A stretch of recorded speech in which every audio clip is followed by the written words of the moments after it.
This is the MXtoday Podcast here on MotoOnline.com.au. My name, of course, is Nick Still. Joining me tonight, it's Alex Gobert. Alex, how are you? Nick, doing well. How are you? We're round 3 of AUSX is here. I'm excited. You're excited. It's gonna be good. AUSX Sydney coming up this weekend at Shire Park there, Cronulla. Looking forward to it. It's hard to believe we're at this point where, after that first main event on the weekend, Alex, we're halfway through the championship. Within 2 weeks, we're halfway through. But I think this round in particular, is the one that we seen the announcement for the championship. This is the one we're excited for, right? This one's got the hype. Am I overthinking that? Yeah, I mean, the rapid fire approach schedule of AUSX in 2025, when you think back to Redcliffe going rounds 1 and 2 back to back straight into what they're calling Sydney, Nick. Obviously, Cronulla for the first time in this particular series. Once we're here at this second event of the year, third round of the series, it really makes you recognize just how quickly this series goes. So next up will be Melbourne in November. A week after that, Adelaide, and that is the series done. I don't know if this is the most excited I've been, Nick, but it's definitely what I think there's a sense of. This is potentially the most important point of the year, at least so far. And I think overall as well, if you can't get it right by now, the chances are slim that you're going to turn it around coming up. Yeah, that's it. I'm probably going to say, as for fans, it's one of the most anticipated races that we've seen on that calendar. And you're exactly right.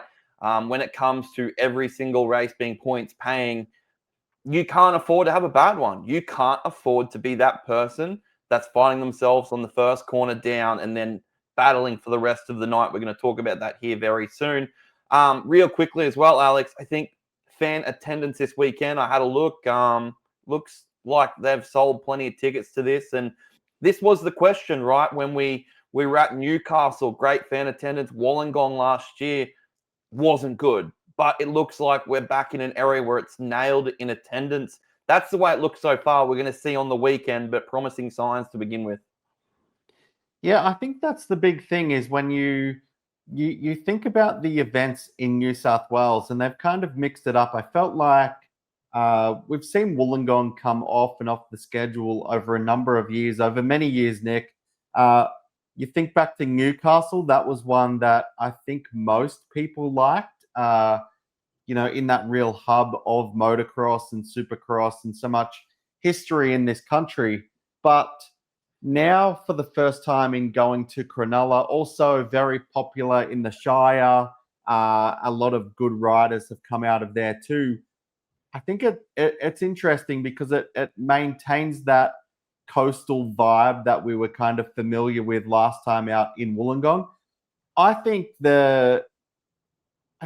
when you look at this weekend, and I haven't been to the stadium yet, I haven't seen the layout. I think logistically, Wollongong was just very difficult to make Supercross fit.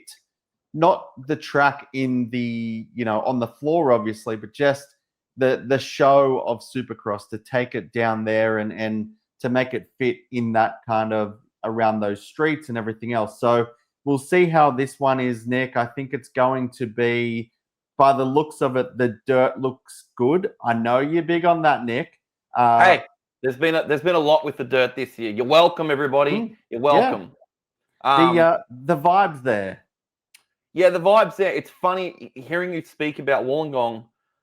And I had a quick look before with venue maps. I think in the way of logistics, this one's going to be an absolute shit show. That's my guess with it. No good. We're pitting across the road. The pro pits are in a car park. The privateers are in a field. I don't know. But I think as long as we have the fans where is the island? I don't know. I'm not allowed there. They'll hunt me down. As for having fan attendance, I think that's great. Really, really good though. From Thinking what I back know, to Nick, I think as you're saying, the grandstands, the seating, the corporate hospitality, it seems like it's everything bar a sellout. Maybe some GA passes still available, that kind of thing. But yeah, it bodes well. I think that's the thing. You and I were speaking about this off record a little bit as well. When you think of, the regional type NRL stadiums and not to say that these are small by any means, but I think they're a good size for Supercross and where the sport's at. Are they perfect? Not necessarily, but I think, Nick, it's funny when we speak about this, Wagga just keeps coming back to mind. But when you think of where the sport's at, this is a good fit. Oh, absolutely it is. And I'm gonna really use this as a segue to transition into things and takeaways that we learnt from the first two rounds, Alex. And the question I have for you, or not a question, is the double header, right? So we race two separate race days, Saturday on Sunday. Redcliffe Saturday, fantastic. We had it filled. Sunday was absolutely dismal in the way of fan attendance, to say the least. And that brings me to ask you the question: is double header like this where we're at? Did we learn anything from that double header? Yes, Bathurst was on. Yes, this was on. Did we learn something leaving Redcliffe in the way of how we should kickstart this championship? Yeah, I mean, if anything, Nick, I think it comes down to the financial reality of it. How low can the crowd go on that second day versus the sheer cost of bumping in, bumping out, and adding an entirely different event? I think it comes down to that. You could probably find out, relatively easily how that looks. I think the thing is, AME Group, the promoter, I think they would have no doubt wanted more people to be there on day two. I spoke about the vibe, but yeah, sure, the atmosphere. It's a few hours earlier in the piece as well. It's not in the evening, so that's different again. Supercross at industry, isn't it? Yep. Yeah, as an industry, you've also, I guess, experienced just 24 hours or less sooner, that whole show. So, yeah, does it work back to back? It doesn't appear so, but are they in a position where they're willing to add on a fifth event? If anything, I think it would be at least make the series feel like it stretches that little bit further. It wouldn't have that kind of feeling that we have now where we're only going racing for the second time in this series. But as we say already, once we get beyond this weekend, we're over halfway through this series. So I wonder how that feels, once we leave Sydney this weekend. We're a couple days shy of a month between that and Melbourne. I wonder how that feels in the way of having that gap there. I wonder if we think of it any differently. But yeah, I don't know. As for my thoughts on it, I'm not a fan of the double header thing. I just don't think it works. More racing, sure, that's the way. But, if it's going to be the one thing that stops our promoters from being able to run it, sure. And Supercross during the day, no. And that schedule, Supercross, no. I don't know your thoughts on the schedule we had at Redcliffe, but absolutely dribble is what comes to mind. Nick, is everything okay at home, Nick? Are you okay? I'm fine. I'm just saying, I'm giving my thoughts. The dirt, fantastic. Track, little mellow. Yeah, I think, well, as you say, it didn't work this year. Probably a step backwards from last year. A few things in general, I think, with Redcliffe, it maybe didn't feel as dialed overall. I don't really know why that is, because when you go back to a venue for a second time, you'd think it would feel a little bit smoother. But maybe I wouldn't say complacency comes into it, but I think just it didn't. To me, it didn't run like clockwork to the level that it probably did 12 months earlier. And as you said, the Sunday didn't necessarily work. A few glitches and all the rest of it. Daytime Supercross, I don't know. You and I both understand. Of course, it doesn't have that realistic Supercross feel, the one that we all sort of, grew up with. But at the same time, it's becoming more and more common to kind of race into the afternoon or through the afternoon into the evening. So I don't think that's going away anytime soon here or America. I think it's just becoming the way it is, whether we like it or not. Yeah, I was really going to bring that up. It's, the past 2 years now, it's been the tradition to start a little bit earlier, especially, on the West Coast there in the US. That prevents us from having our traditional, fireworks show, laser show. The stadium goes dark and the lights on the riders. And I think it just robs the entertainment of what we're selling. Yes, it is a professional sport, but we're selling entertainment. So that's my biggest thing. You think of it. So I was thinking this as well. I don't know if we spoke about it, but it almost makes you think, what would a Friday, Saturday feeling look like? So what you're risking there is, I think Friday would naturally become, probably the big one, the Saturday night show. But then Friday is almost like a prelude into that big show. I'm not really sure if that's an answer that they could potentially look at. I think because of the setting of these, rugby league stadiums, you almost have to consider that Sunday afternoon football vibe as well, which, it seems to work in the NRL, but not necessarily in our sport. Even when you think of Sydney this weekend, Nick, the opening ceremonies and the rest of it, because of daylight savings, even if the event is starting, around 6 p.m. again, it's going to be daylight still. So sorry to report, sir. Very sorry, Nick. Marvel. We close the roof. We turn the lights off. We sing Kumbaya. The real home. What was the what was the famous saying? We're going to blow the roof off this joint. So funny story. Oh, do you want me to tell the story? What was it? You? It wasn't me. No. All right. We'll keep names out of it, but bring. All right, you go. Do what you want. There is a certain announcer from back in the day who's done Supercross. No, we can say the announcer, can't we? It's Mary Reid. Who? Gary Reid. No, it's not Gary Reid. No, Bruce Robson. Bruce Robson. Bruce, yeah.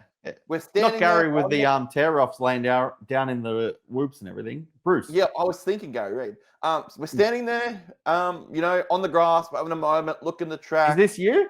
Yeah, I'm a part of it. Yep. There was me, TV. That's what I meant. There was a few there. There's a few of us. We're just sitting there looking at the track. We're soaking it up.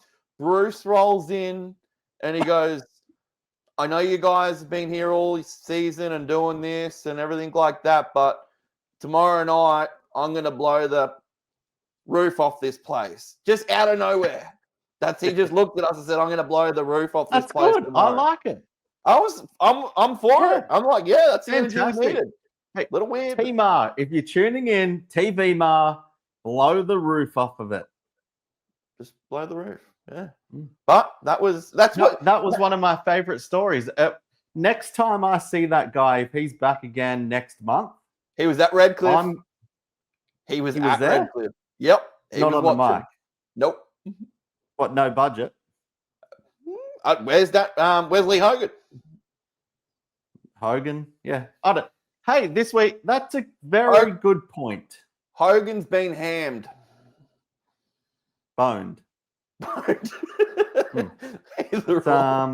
T-Mar's out of the boat. T-Mar's trackside. Yep. Is T-Mar back on this weekend? Because we have AC, JB, they're in. Yep. I believe Denny Ham's back. Yep. Is our friend Timar? Where is Timar? I don't know. Maybe he's back in the boat. He'll be on. He'll be on. No, he'll be on. Did you Um, catch his Lux Turner interview? I did. Yep. Yep. The life of Timar's Timar. boys with Lux. Yep. To be day drinking with Timar. Yeah. But no, I'm curious, Nick, how we're going to see the breakdown this weekend of the broadcast. So Redcliffe 1, Redcliffe 2, which I this year, Nick, have named K1 and K2. Yeah, KO. Okay. I've ditched Redcliffe 1, Redcliffe 2. I've gone K1, K2. That would have been nice to know 2 weeks ago, but thank you. Yeah. Thanks for that. I've never written it anywhere. I've just, Little late. Well, I didn't really want to run with it in case KO. No, you're not running with K1 and K2. It's not Anaheim. I'm sorry, mate. It's not Anaheim. All right. What do you think we see? We have Adam Cincerillo. He's here in Sydney. He was at the stadium today. JB's in late. Justin Brayton, obviously an AUSX legend. I don't know where they're going to place these guys. Maybe we're going to a 3-man booth. Is Denny joining Timar trackside? You know what I would like to see? I know I'm going on a bit here. Let's put Brayton in the host's seat for AUSX. Yeah, I'd like I would to just do see that. it. I think we'll see a 3-man booth, and I'm putting the hamster between the two of them. I'm putting him in the middle. Hosting? Yeah, I think you can't have AC and JB side by side. He's got to be in the middle to separate it. I'm interested to see how that rolls because their race day live stuff. I feel like JB is obviously partly. I think he comes to Australia to almost build experience, build the repetitions, get that broadcast time. But obviously on race day live, JB hosts for the most part, and then AC's the analyst as such. So, but you've got just an idea, at some Nick. point, we're meant to have AC on track. We're meant to have JB on track. I don't know. They're gonna get Timar on track. Hey, Timar, put him out there. Get him the YZ. He'll be right. YZ. YZ. Yeah, YZ 450F. Great bike, Nick. But yeah, this is the other thing. Did you see that AC today when he was kind of previewing the live show they have coming up on Friday evening? I thought that was potentially, Nick, the best I've ever seen him in front of the camera in this role. It was good. It's relaxed. Yeah, I think that's the key with AC. I think that's how he rolls. Yeah. And it's cool to see them. It's cool to see them having that. Bring that ACJB show part into it as well. I know Steve Mathis, Pulp Mex, they're going to really push that at Melbourne as well. So, that's cool. It's another aspect they bring to the show, bring to the weekend. But I'm interested. I'm interested to see it. That's for sure, right? Hey, we didn't speak. Hey, what's that guy? You used to use him on Moto Limited, the intro guy. David Lee. David Lee. The Monster Energy Supercross or the SMX vibe to AUSX. Did you notice that?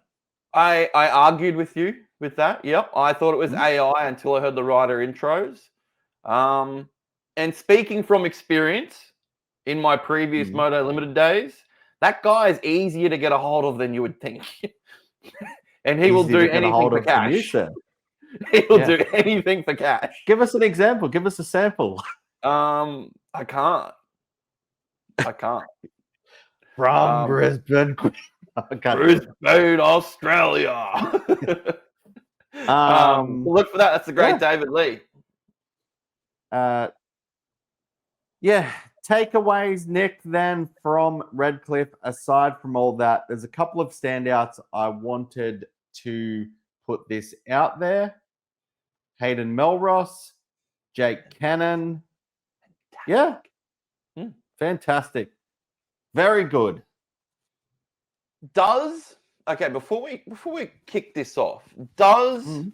shorter main events fabricate chaos? Yeah, of course. And we like that, right? Or I'm not starting off on the schedule thing again and the method of racing. We like the shorter mains, right? Who likes the shorter mains? As collective. No, not at all. Okay. Just checking. That's why when you said we, I was thinking, is this Tima? Are you there? No, I was just checking to make sure you hadn't changed your No, tone. I'm. So that's fine. I You think are it creates chaos because there's too much urgency. I think track position early on counts too much.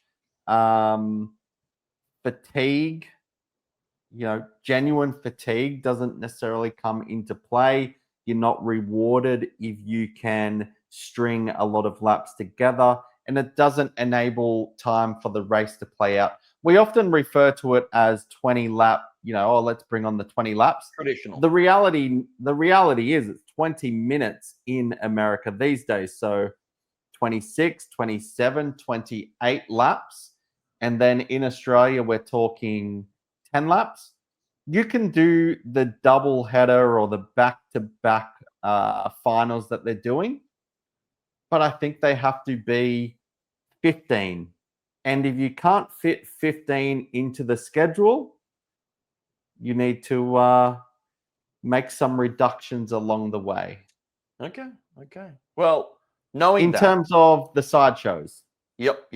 Well, knowing that and Yep. seeing how it plays out, that is going to help people like Luke Clout, like any of the Australian guys that are chasing around Dean Wilson.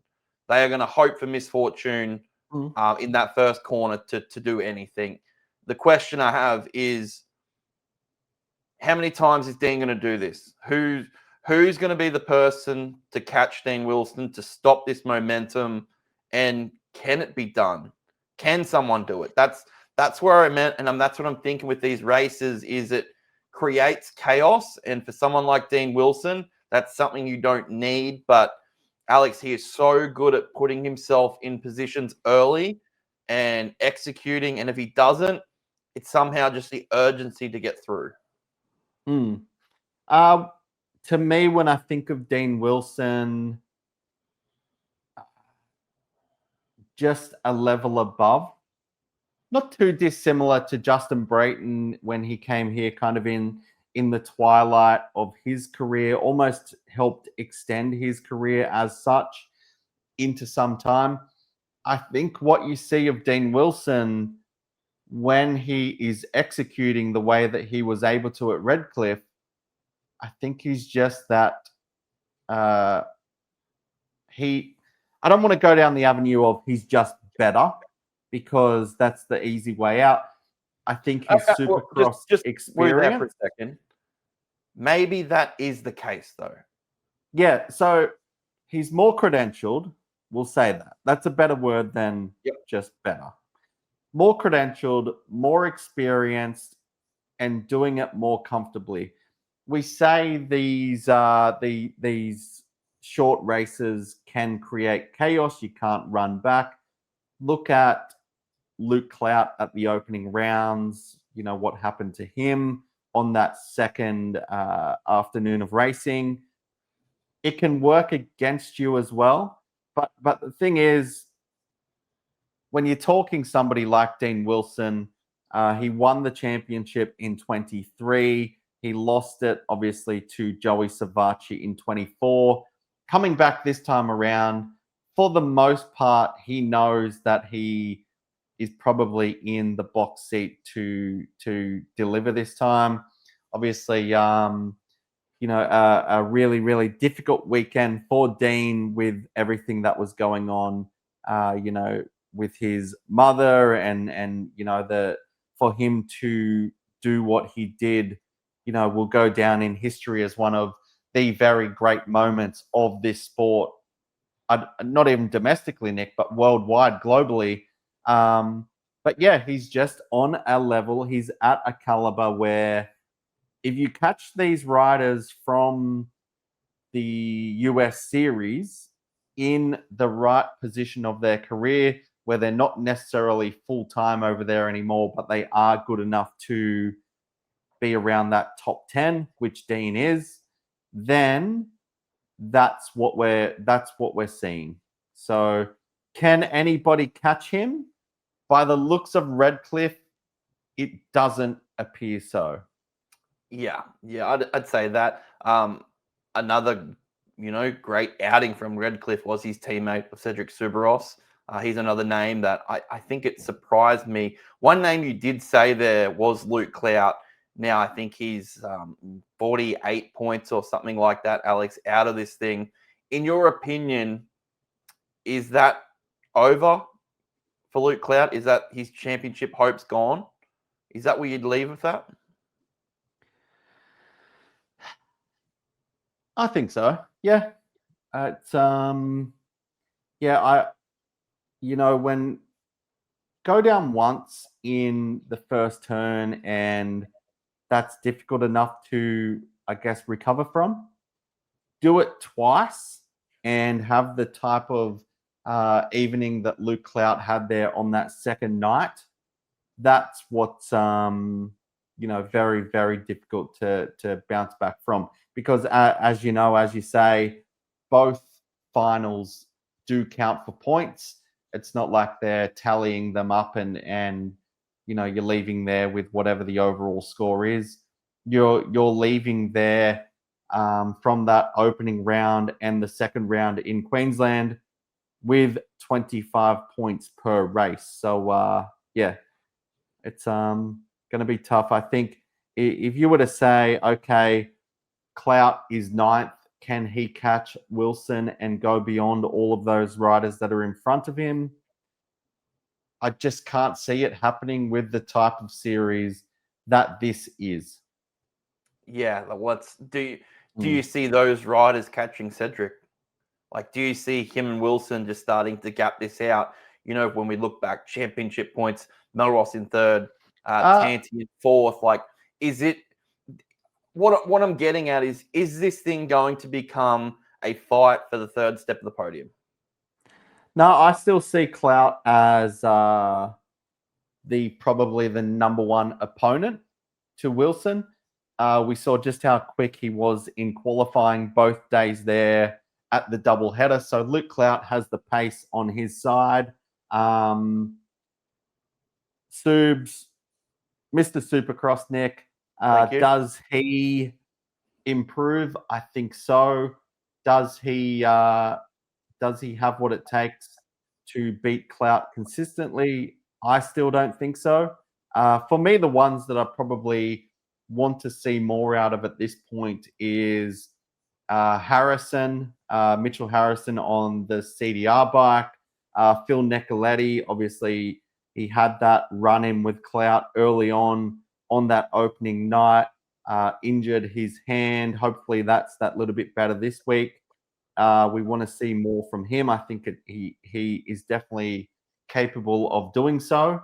Beyond that, Tanti, I think as well, will gain strength as we go on.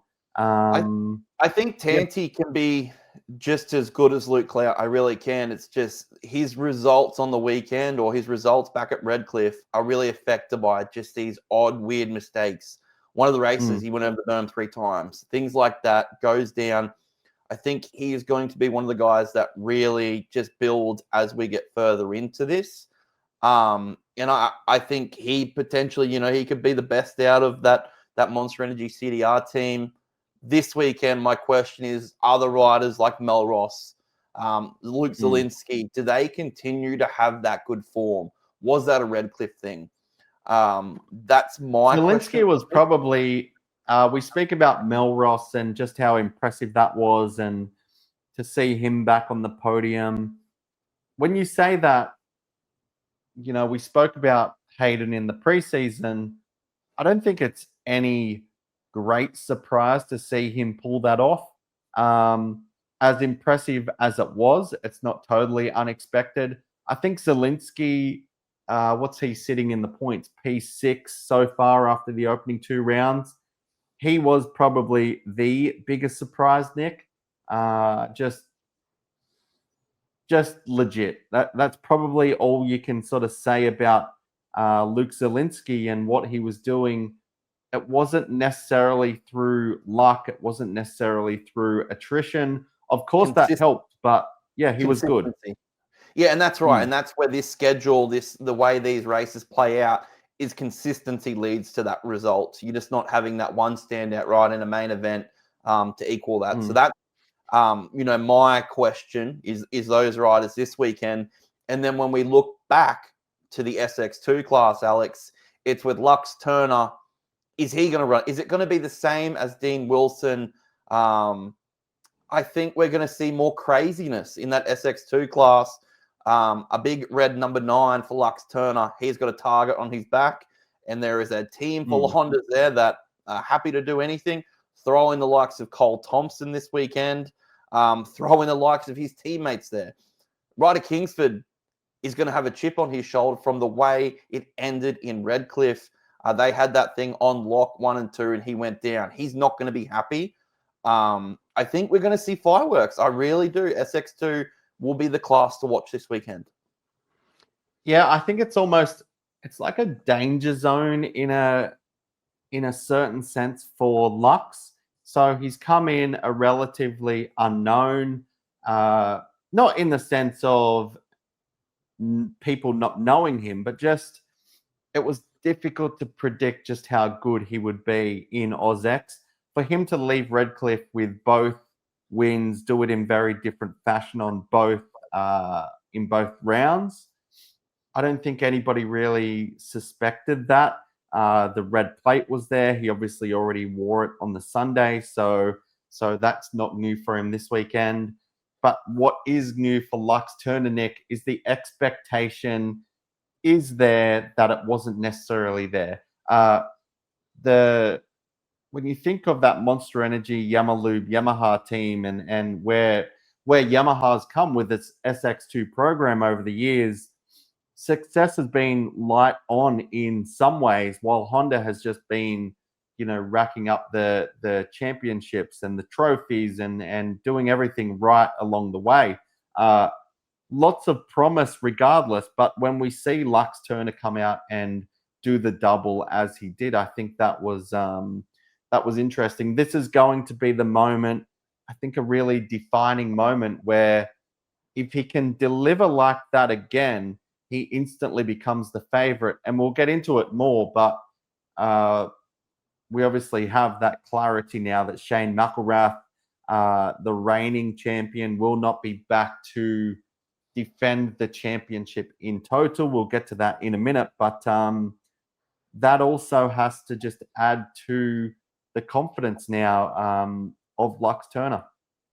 Yeah, I agree. But like I said a couple minutes ago, when you've got the likes of Larwood, Wilson, Todd there as well. This is my take. These young Aussies have almost been put in the shade by the internationals to an extent. As solid as they've been, whether it's Larwood, whether it's Kingsford, even Noah Ferguson, Nick, over different races here and there in Supercross has been good. It's up to these riders now, the locals, to really prove that I can come out and consistently deliver. This is what I'm going to do. This is what I'm capable of doing.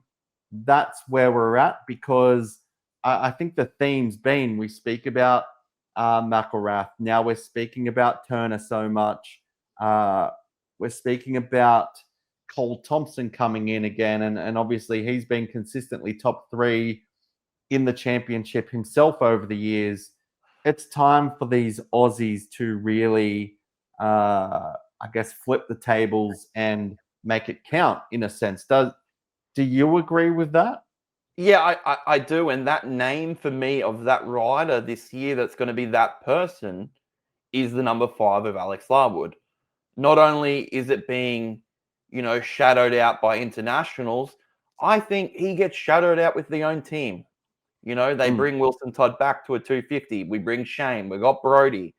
Um, if I'm in his head, okay, you guys don't think I can do it. That's what we're doing. We're packing the 250 class. No, I'm going to be the guy. I've been here. I'm healthy. I'm not coming in damaged. I'm going to be the guy. Um, Larwood's that person for me, and I think that we're going to see more fireworks with him and Wilson Todd. So I agree. mm. You throw in the likes of Cole Thompson this weekend, we automatically start talking internationals again. Maybe that's what pisses these guys off. Maybe that's How what did fires that come up. about? We'll get into it in a minute, but yeah, I think yeah, it's a good point. And when you look at the riders over the course of the 2 rounds that have been, Nick, when you think back to K1, Redcliffe won, uh, Turner won the opening race of the season. Shane McElrath won that second one. Go into the second night, Nick. Turner once again won. He was able to bring it home in second for the overall on that night too, while Larwood took the checkered flag in that one. So, yeah, it's interesting. Yeah, it's something. And then, hey, you forgot Tiger Wood there. Hmm. Thomas Tiger. Thomas, Tiger, what about him? You didn't mention him. I didn't forget him, sir. I was looking there. Yeah, Okay, I'm just checking. Trying to make sure. heat race winner, sir. I think when you look at Wood and what he was able to do, obviously, probably a weekend of 2 tails for him. That opening round podium, was super impressive. The way that he was able to do that and stand up and spray the champagne, all of the above. The way he won his heat race and just instantly solid. And then obviously the second round for him was just didn't go his way. So Yeah. yeah, I mean, definitely not forgotten, but a little bit more to me of a watch this space. So yeah, all right, this is the one, Nick. Okay. Wood or Cannon? Who's more impressive? Who's going to be better over the course of the next 3 weekends? From what we've seen as a whole, I lean with Wood, but I'm not counting out Cannon. Cannon did did find himself on the podium there on the Sunday. And you want a hot take? Hmm? You want a hot take? I'll give you a hot take right now. Yeah. I think seeing Jake Cannon, that Go 24 team, standing on the podium on Sunday, did nothing more but piss Empire Kawasaki off. And I think that's a contributing factor why you see Cole Thompson here. Mm. So Cole Thompson makes the announcement. He is going to be racing the next 2 rounds this weekend, Sydney, then on to Melbourne. I think that's a reason. I think they go, all year we've been chasing that person on a 250 for our team.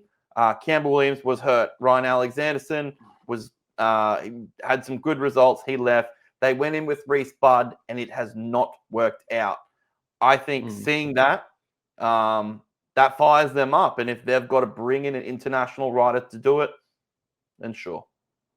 I'd love to know more about that. Just what the whether it is reactionary to seeing the Go 24 team success with Jake at that opening round. It would have made more sense to have Cole Thompson here for the double header, if that was even a question, because it was announced pretty quickly after Queensland that he was coming. So, it's going to bring fireworks. It's another layer. And he's obviously doing World Supercross as well in SX2. So, Yeah, A little a lot bit, of travel. little bit more with that team as well. This weekend, we don't expect to see Matt Moss racing under that truck, and that's a weird one where this has been. And I'll revert back to K1 and K2. We didn't see Moss line up. We had the announcement, or I had an announcement from the team that he was banged up, and that was the reason he wouldn't be riding. I also spoke to Matt throughout the weekend, who told me, no, I'm fine. I'm good to go. I don't feel comfortable. Something at the moment does not feel comfortable. He didn't have any team shirts on. He had no branding on. There is something severely weird going on with that whole situation right now. And do we see Matt Moss ride an Empire Kawasaki this season? I don't know. Very, very weird. I think we do. I think we did that update on Moss during the week. So he's the Indian Supercross Racing League is starting this weekend. So he's over there for that. From what I understand, makes more financial sense for him. He is the defending champion there with the Big Rock team. And to see Matt Moss go over there, I think that was probably always the intent. Why he wasn't at Redcliffe, to me, what was disappointing in a few areas is, and you see it with Shane McElrath as well, in a sense, the riders will give you a certain message, and they're pretty transparent. The teams almost can, and I haven't spoken to Empire to, directly about this, but the teams are setting a certain narrative of why these riders are or aren't there. And if you think of McElrath and okay, what was Shane McElrath going to do? Everybody knew going into Redcliffe that he had a family wedding on the weekend of Cronulla. We all know that Shane McElrath is focused on defending his SX2 World Championship. So regardless, that was realistically a one-off appearance for him. Maybe he comes back and does Melbourne directly before the Gold Coast or whatnot. But the narrative, as you heard in the press conference, Nick, Yuriv Konsky and the team, and this is very similar to the Empire and Moss thing, they're just not transparent. They're trying to set narratives that aren't in line with reality. And if you know enough, if you look closely enough, you see straight through it. We did the update on McElrath today, this week, just through reaching out to him and saying, hey, we know you're not coming to Cronulla. It's been kind of vague, but can we set the record straight so when the fans show up on Saturday, they're not looking for this very high-profile American athlete, Nick? So, I don't like that difference between the rider knows one thing, the team saying another thing. The rider's too scared to say either way, so they just toe the line, and that's where we land. Yeah, it doesn't make much sense. And that was weird, that whole Empire Moss exchange. A little bit more with that Penrite Racing Empire Kawasaki team for 2026. Alex, I think we can expect to see that being a 450 only program, and moving away from the 250 program. Nick knows. Hey, we'll throw it out there right now. It'll look somewhat similar to the Monster Energy Yamaha, where you split it up between MX 1, 2, and 3. But expect to see the Penrite Racing Empire Kawasaki squad with being 250s only under that truck in 2026. How that looks, 450, sorry. How that looks, we're not real sure. Another rider, Alex, and this is something else that I sort of was thinking about throughout the week. We didn't get to see Brodie Connolly line up at K1. Thank you. We seen him go out there and attempt to ride during the day.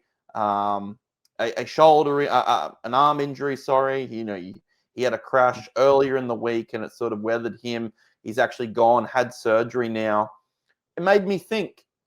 Scaphoid, broken scaphoid, Nick. That'll Not do good. it. That'll Yep. do it. Out of For World Brodie Connolly, Supercross as well. maybe that was the last time we see Brodie Connolly on a bike here in Australia. Do we see him come back for Supercross? Does he just get on that plane We and see go him again. We see him straight again. to the US?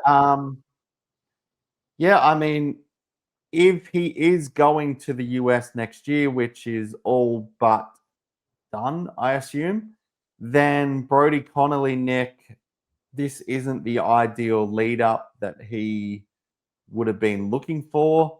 But yeah, a few updates that we sort of did during and following Redcliffe. The wrist injury of Reed Taylor that unfortunately put him out. A really tough break for the Raceline Husqvarna team as well, Nick. Then it was on to Connolly with his scaphoid. Beyond that, we had confirmation over the weekend there that Regan Duffy wasn't returning because of some health complications. What else do we have? Nathan Crawford, he's still battling that ankle injury from the preseason, so don't expect to see him until Melbourne. Beyond that, a hand injury for Zach Watson's put him out probably for the rest of the year. So they were concerned for him that it was a scaphoid too, but Nick, it was a trapezium injury. Okay, I've never heard of that, but his Hand teammate injury. there, his teammate there of Jack Byrne. We all seen that crash over the triple there for him. He ended up breaking his T5, his T6, his T7, his C5, and his C6, and some shoulder injury as well, collarbone. He took a heavy hit, which is we're happy to see that he's okay in the scheme of things. But that team there as well with Rising Motorsports, that's both their guys out, and I'm fairly certain, Alex, that that team is no longer after the end of this year as well. So going away. Tough times for the Rising Motorsports team and Jack Byrne there, but he's I okay. haven't done any direct research, and for the record, Nick, we do some work with KTM. But are we going to see Zach Watson there? Is that a thing? I haven't asked. He was on the KTM. He was on the KTM. I know he switched from the Triumph to the KTM after the MXGP wildcards that he did. I think it makes too much sense for him not to be with Nathan Crawford next year at KTM Racing Team. Yep, he's going to take that seat of Kirk Gibbs. Kirk Gibbs also he had some injuries this week as well, so it's been a bad week for injuries at the moment. But yeah, I think that's what Supercross was for him. It was getting on that KTM, getting comfortable with it, and starting to ride it and get ready for next year. So no doubt we see that as well. While we're sticking on that KTM group there as well, Noah Ferguson, he took a heavy hit there. At K1, K2, alongside his teammate there. You've stolen the name, sir. I love it. It would have been fantastic to know it 2 weeks ago. Both those guys, Ferguson, Byron Dennis. I don't know if we see those guys. Are they in? Are they out? Not sure. I think Nick knows everything. Nick knows. I just said I'm not sure. Okay, let's see. I think we see Byron Dennis. That's good. After getting folded just outside the RSL. There was some, you mentioned at the top, I feel like you thought the track was basic. That's what makes it so. There were some big crashes, sir. That's why. Was that thing the triple quote unquote? Can we call that a triple? Is that a triple? It had a mound of dirt to land on between it, so yeah, I guess. Yeah, that's a triple? Yeah, I'm happy with it. All right. Are you? Not really. I think we're going to see it beefed up a little bit this weekend, right? I hope so. What, the Uh, middle jump? Hey, I hope so. Yeah. It was kind of weird because I'm going to talk in method that hopefully you understand. But yes, that triple was very small with the middle. But then on the far lane, on the on the sideline, there was a 3-5-3, and the 5 was like a 7-foot jump. So let's pull Hang some on. off that. Hey, wait. Let me get out my calculator, sir. What was it? 3? 3-5-3. All right. We just, With you. it was along that far rhythm lane, and it was where they were tripling over the big one. I'm going to explain it in your terms. They were going over the big jump. All right. You get it? Yeah, I'm with you. Sort of. Okay. But the injury toll's been tough. I think there's going to be a number of riders who are going to want to turn around their season. Dylan Wilsnick, our teammate. I don't. Is he He'll want to okay? turn it around. Yeah, I don't know. I think he had a rough start. It hasn't gone much better between Redcliffe and now, so we'll see what he can do. What do you mean it hasn't? What do you mean it's been a rough time since Redcliffe and now? Did you see our man Dylan? So I was working away. I looked down, and all of a sudden he was in a big one. Did you see that? With Luke Clout? No, that was the other big one. I think it was an earlier race, the night before when I was there. Oh yes, yeah. Through the rhythm. He did ride off the track without a visor, and that's not a sign in Supercross. He looked like he was about to kind of go Robbie Knievel, Evil Knievel spec, like jump a few buses or something. Well, I'm sure you find some outside Redcliffe there, but where we are in this championship, Alex, really is the case of, can someone stop Dean Wilson, and does the success that Lux Turner has had in the opening 2 rounds, does that continue? Do we see fireworks in that SX2 class? And can riders turn this weekend around and not have any misfortune in losing more points? That's the way this thing looks heading into round 3. Yeah, I think that summarizes it well. Is when you speak about trending in the right direction, who's going to trend in the wrong direction? Who's going to have the dramas that can cost them points? Who's going to be consistent? I think Wilson is the class of the field. I think Clout's going to be fired up. Can he deliver on the promise that we all know that he has? Time will tell. We haven't mentioned Dylan Walsh either, so not a bad start there with the KTM racing team. Probably better than I expected, even if the results weren't there as such. But yeah, time will tell. The expectation for Dylan Walsh, did you say he was better or worse than what you thought? I thought he was better. I went through his. Well, one, he was at the Nations, the week before Redcliffe? Was he on a 250 there? From memory? Next? Yeah, I think he was. Yep. My expectations were low. I went through the vault. I looked at his results from 250 SX in recent years. Didn't look pretty on paper, Nick, but I thought he was decent.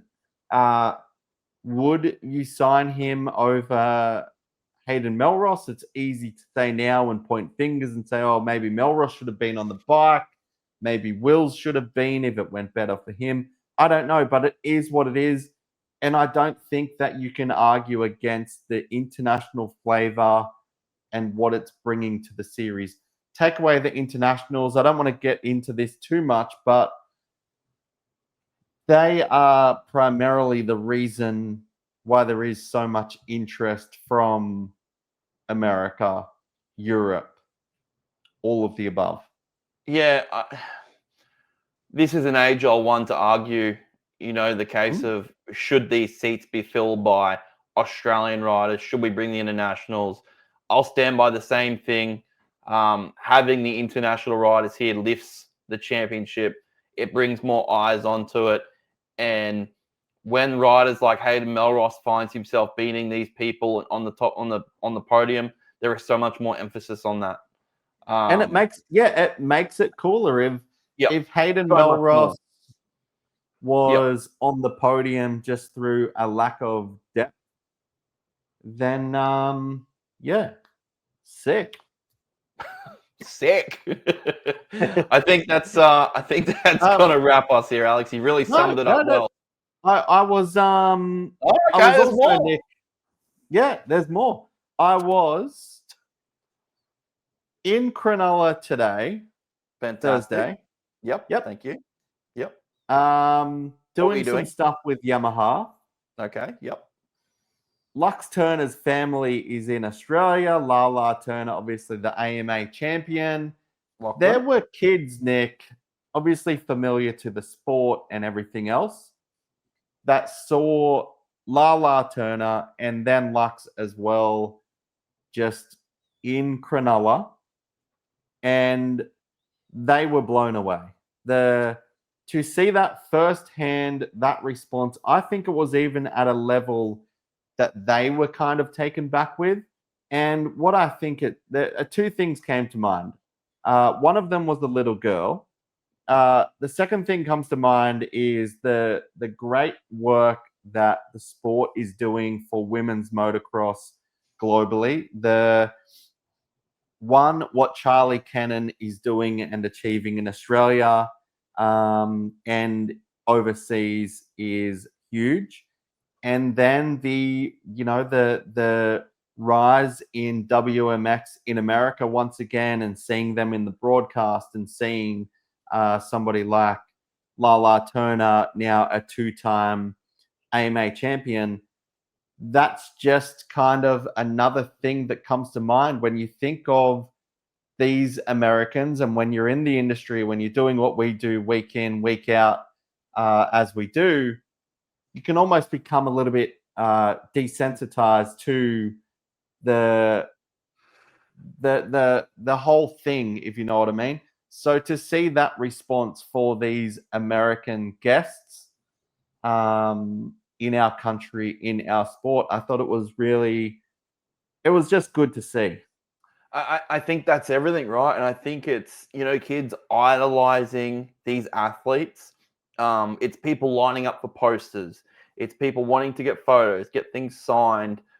That is something that's so important in this sport. And to be reminded of that at such a simple level, I think is super important. And it brings me, this is a little bit different, Alex. This will be a closing thought. Ooh. But one thing I noticed at Redcliffe, K1, K2, was the amount of kids in Brisbane Broncos jerseys. And when you see that, the person that brought them there is Reece Walsh. Obviously, he was... Shout out Snapchat.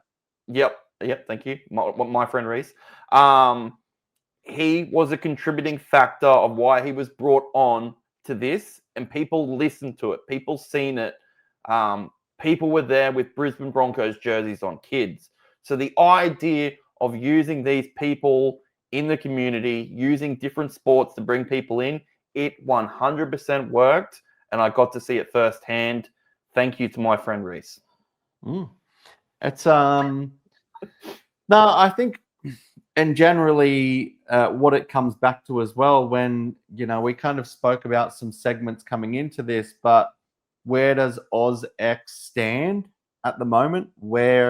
How's it traveling? How's it trekking? How is it trending? I think you're seeing a lot of moving parts. You're seeing, as I said, Redcliffe maybe wasn't as good in some areas as the year before, but also much better in other areas. And we'll see it continue to be refined. We'll see some experimenting going on.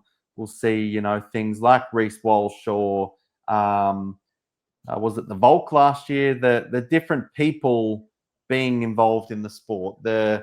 How do the teams adapt, and who do they bring on not only from overseas, but who are they developing locally to make a real attempt on these championships too? So, yeah, I think we're in that weird position where AME Group isn't new to this game anymore.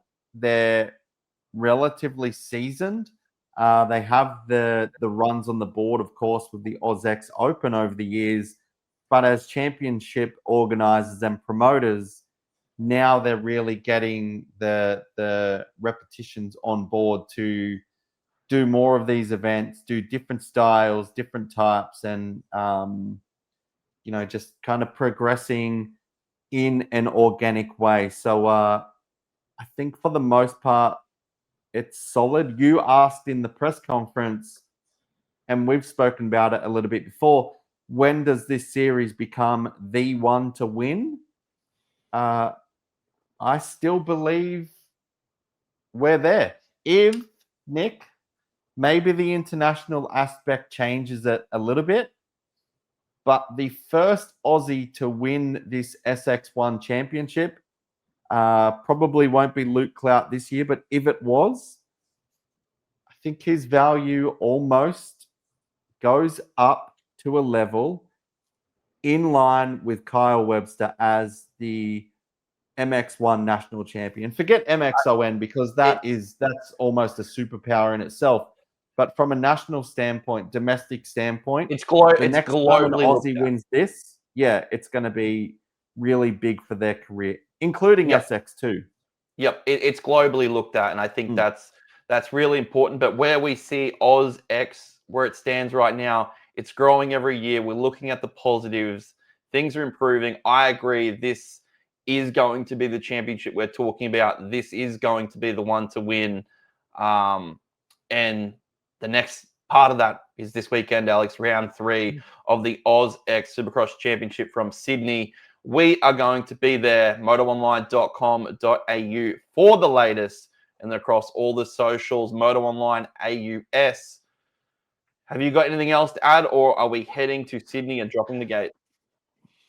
That's it, Nick. Thank you. Appreciate it. Good work. Good work, That is Alex Gobert. K1, K2's Alex Gobert. I'm Nick Still. This has been the MXtoday podcast, and we will see you on the next one.